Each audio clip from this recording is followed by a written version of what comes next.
I change it? Maybe. Okay, so this is gonna be. Oh god, it's so bright. It's very, very bright.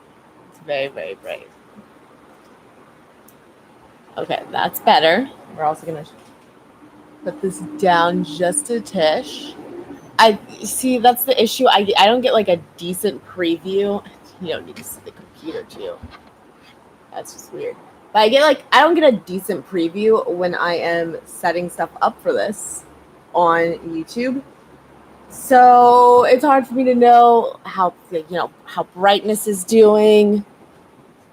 Maybe a little bit more sun, just a little. That's fine. That's nice. That's lovely. Now we also gotta check and see if audio's working, because you've been here for a while. You know sometimes it just doesn't want to come around today. So we just gotta make sure the audio is ready for this video, for this stream. Oh. And we're good. We are going. So, update.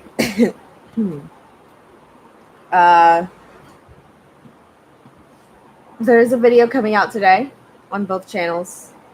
It's just, I've, for some reason, basically been fighting a wall to get myself to finish up these videos, and then there were a lot of technical issues, and that really made, that killed all the momentum I had on those videos, because I finished editing them in like 2 days, and then the technical issues pushed it back for so long, and it's just a time. It's a time. So we are gonna have videos coming out, but it's just gonna be, but they're not going to be live immediately after this stream. I do also plan, I already know what book I'm going to be reading for the next one. I think I ended up accidentally only posting about this book like yesterday. I thought I did it last week, but I can't remember. But I will be posting about the book. Actually, I can go ahead and tell you now. I'm fairly certain that I want to read The Ables by Jeremy Scott. He is actually a YouTuber that I really like. Drop my pen. He's the original voiceover artist for the CinemaSins channel. And he wrote a book. There's a sequel to it now, but I want to check out the first book. I have many things that I'd like to say about this book, YouTuber book, and books in general, and stuff like that. But I'll get into all of that during that stream. This stream, we are talking about Bad Therapist. How can I describe this book? Going into it, I honestly wasn't sure what it was going to be like going into it, because it is based on a true story. I was thinking it would be a bit more narrative, but it does feel almost like I was listening to a documentary, which isn't a bad thing. I just personally am not the type. It's weird. I love research, and I would honestly have rather probably physically read this book, than listen to it, because listening to it felt like a documentary, and I'm just not a documentary person. I don't know why documentaries and me just don't jive, which if I had the time, I would have just sat down and read it instead, but I didn't have the time, because I got this book off of Prime Reading, so I had the audiobook and the physical book to look through, and it was just not, it wasn't working for me,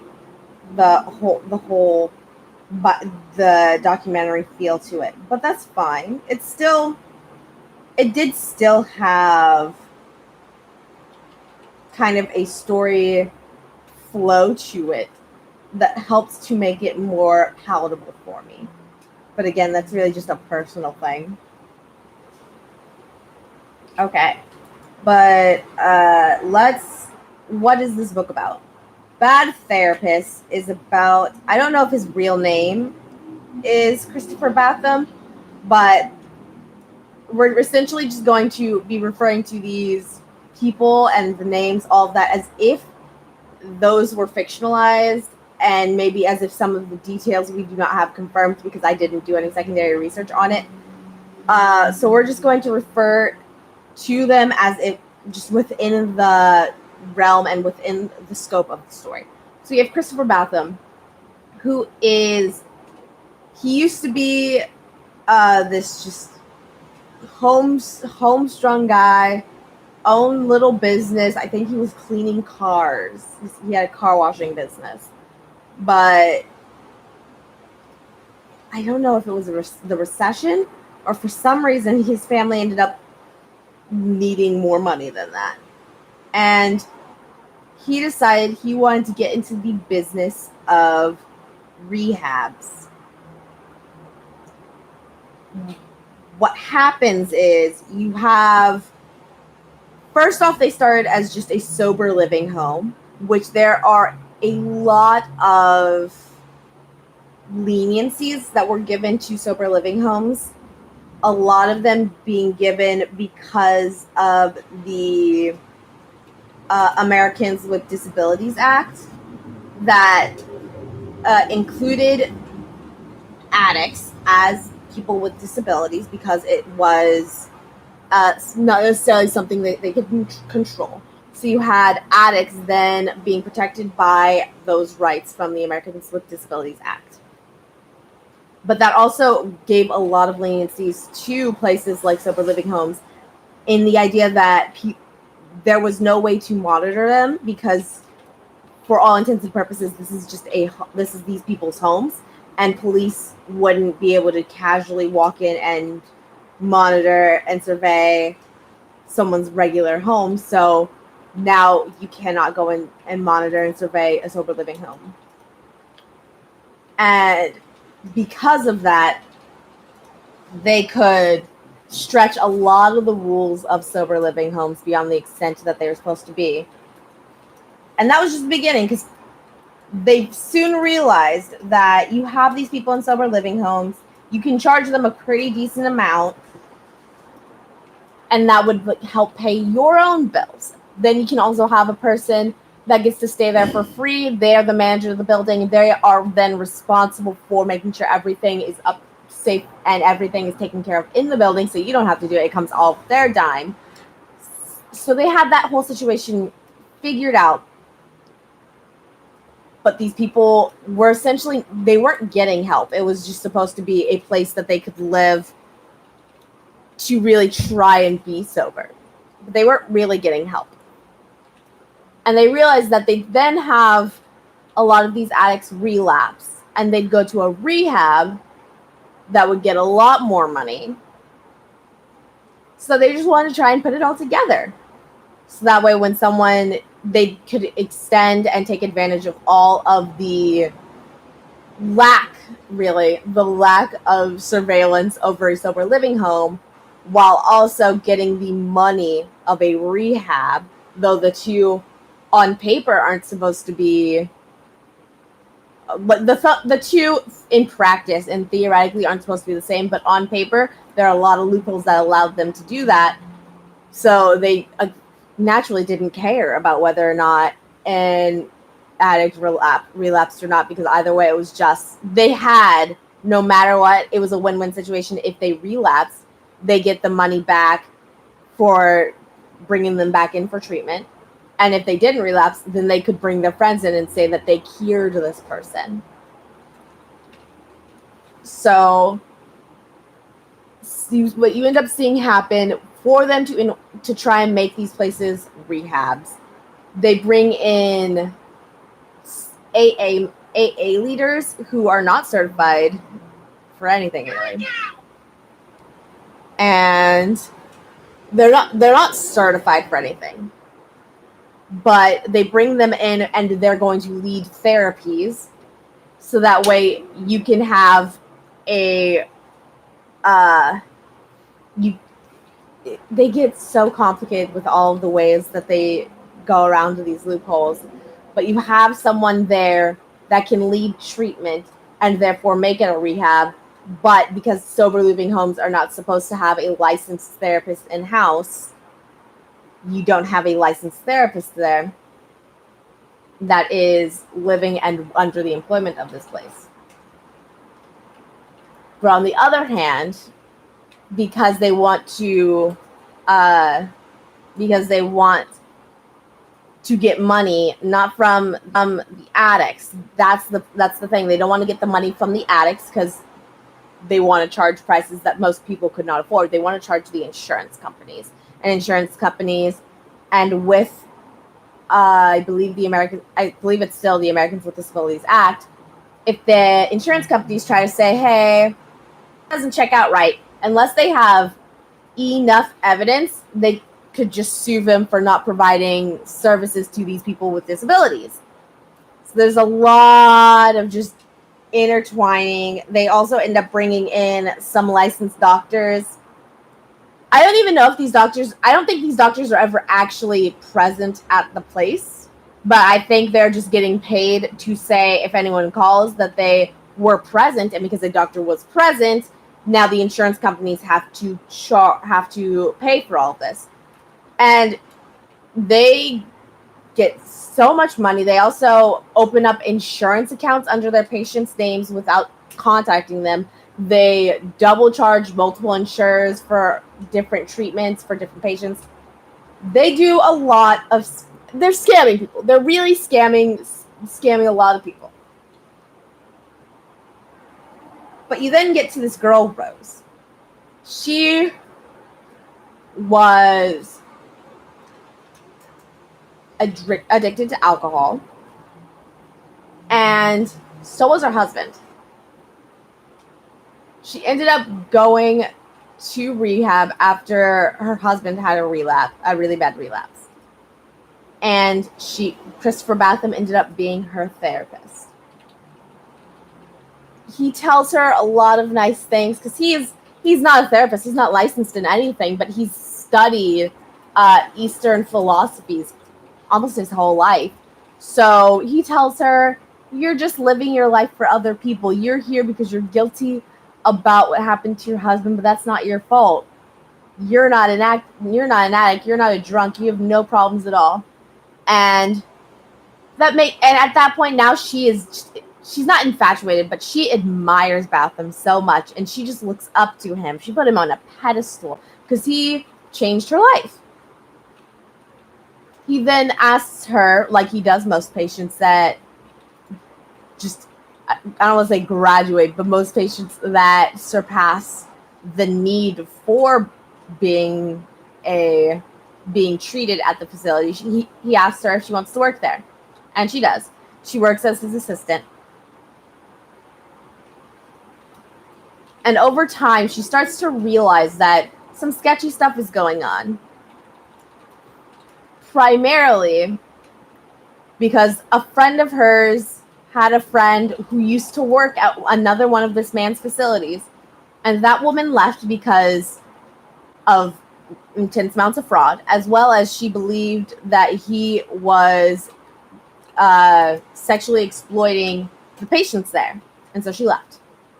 Rose, this girl Rose, has a pathological fear of being lied to.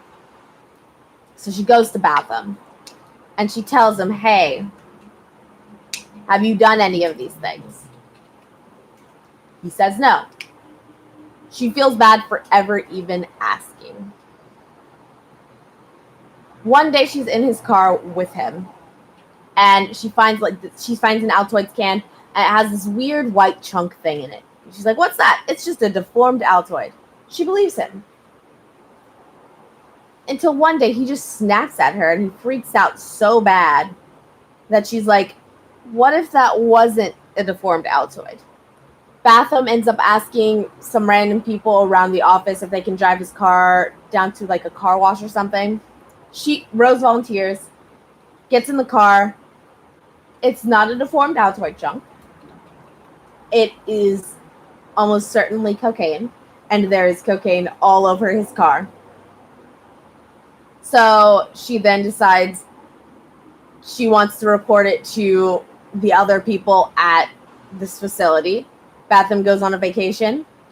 She believes he's supposed to never come back because he seems to be addicted to drugs, and presumably is also sexually assaulting patients there.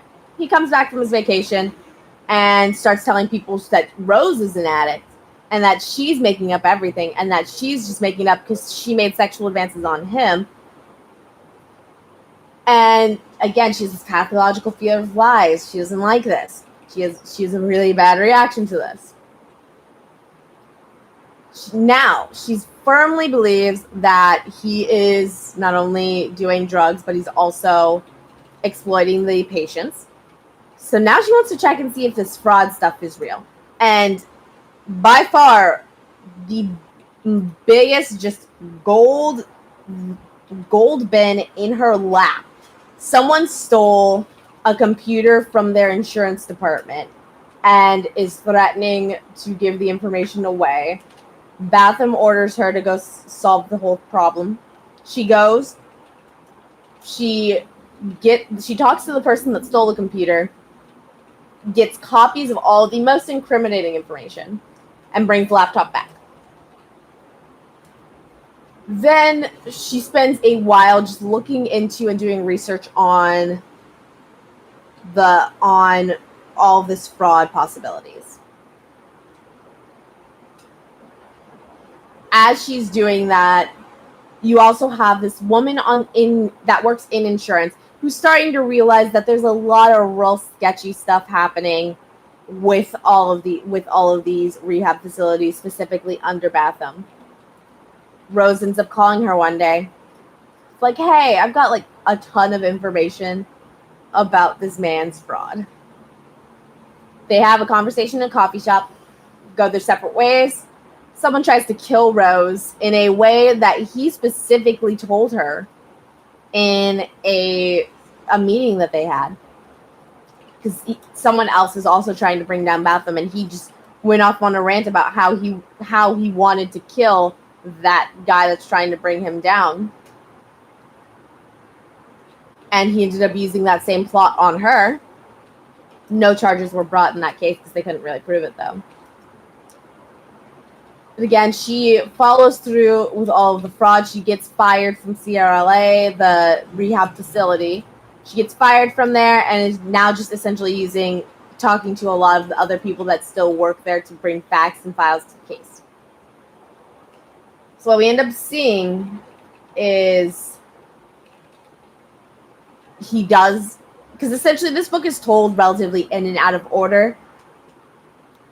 It's like the narrator is a journalist who is piecing together this bits of narrative, but he's going through and essentially taking the story told from the people as he's interviewing them. But you see him basically kind of like walking around. I'm going to go do my interview. And you pop back into the present time where he's talking to the person as present events are happening. And then you pop back into the scenes and the situations that they want to discuss. Similar, if anyone's read the actual iRobot books, similar to that. Not talking about the movie. The movie's super different. But if you read the book, it's similar to that. Maybe there's another reference I could make, but I don't watch movies, so I really don't know. But we do end up seeing Batham gets arrested and charged for sexual assault and rape. We also see he's waiting in jail for his trial on the fraud cases. And Rose is being but she's being brought in by people to help argue a lot of different cases, even a case before the California Supreme Court. But what you do end up seeing is the Americans with Disabilities Act. Nothing changes for it. They do end up bringing some restrictions and some regulations into play, but they are brought into law as options. So you optionally have the chance, you can choose to regulate these facilities or not. And I don't even know if it's necessarily if it's the government can choose whether or not they want to regulate, or if it is the facilities choose whether or not they want to be regulated. Either way, I can't imagine it is not extremely messy, because I'm sure these people have Batham and his like main secondary person at CRLA, they embezzled like $11 million just for their homes, just to buy themselves houses. I'm sure that they would put up a pretty big fight if you tried to walk in the door, because they still have the Americans with Disabilities Act to lean on. And this is, again, something super recent. I believe Obama put in the Americans with Disabilities Act. This trial happened in 2018. So yeah, we love it. We love capitalism at its best, and that's really what this reminds me of. That's the thing this whole story makes me really think of, is this is what happens when you make people's lives and you allow people's lives to be a for-profit business. In America, we see this with insurance of all kinds.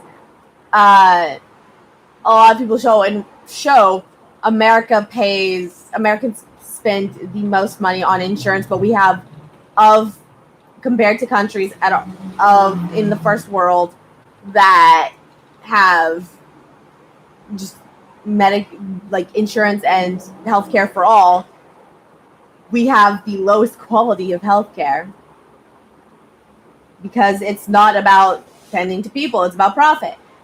You also see that with higher education, with colleges, they charge ridiculous amounts of money. Like, a lot of people will never be able to get over their college debt amounts of money for college. It's so frustrating, because nowadays that's literally not even enough to get you a decent job anymore. But they charge so much for college, it doesn't get you a decent job anymore. It's so impractical. It's so frustrating to see these major aspects of life for people that are so easily turned into just business. And that's what's important, because capitalism.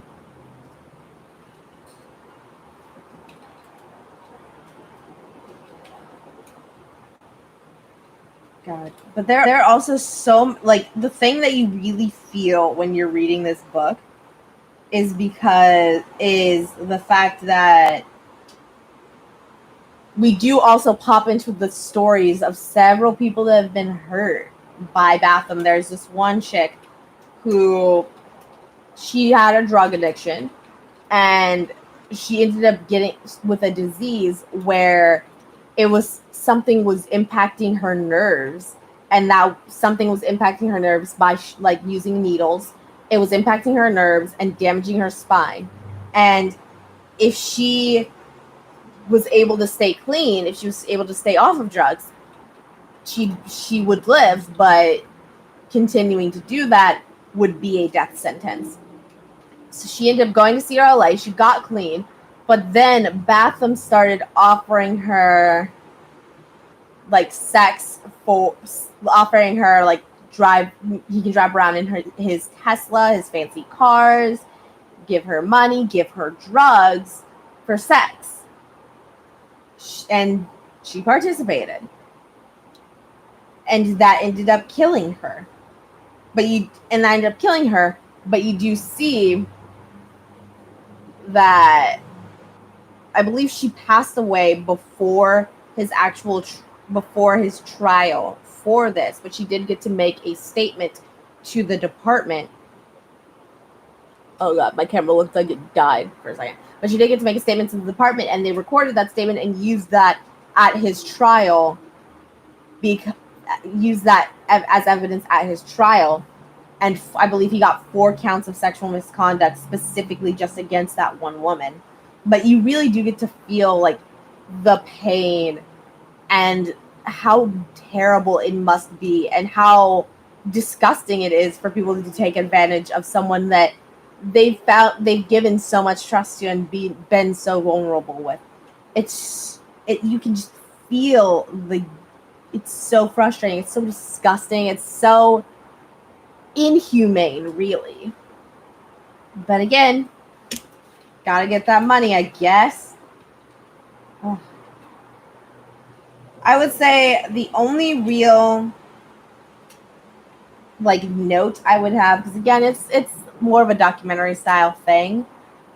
It's so I wouldn't really say I don't really have anything in terms of style.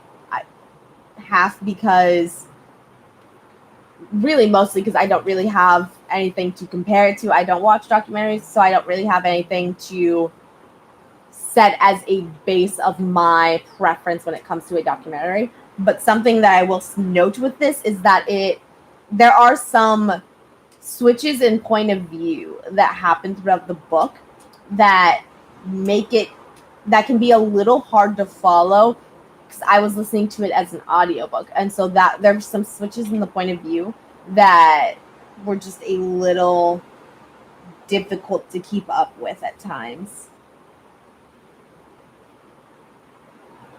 Yeah, it was definitely it was a read. It was one of those reads that you, again, documentary, you're reading it because of the information. You're learning something the whole time. And it was something that also made me want to look deeper into,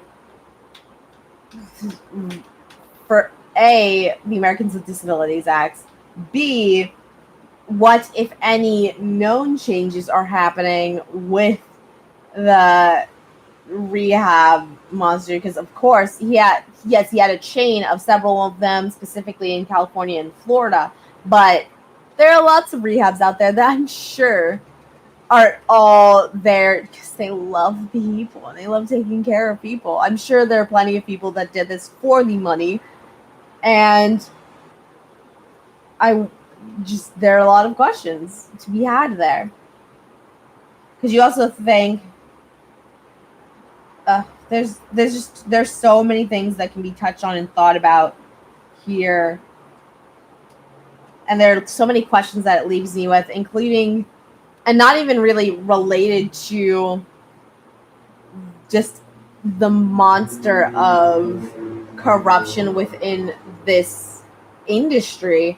There are questions that I will be pursuing for main channel videos, so that's exciting. Stay tuned in with me for that. But I believe we actually did.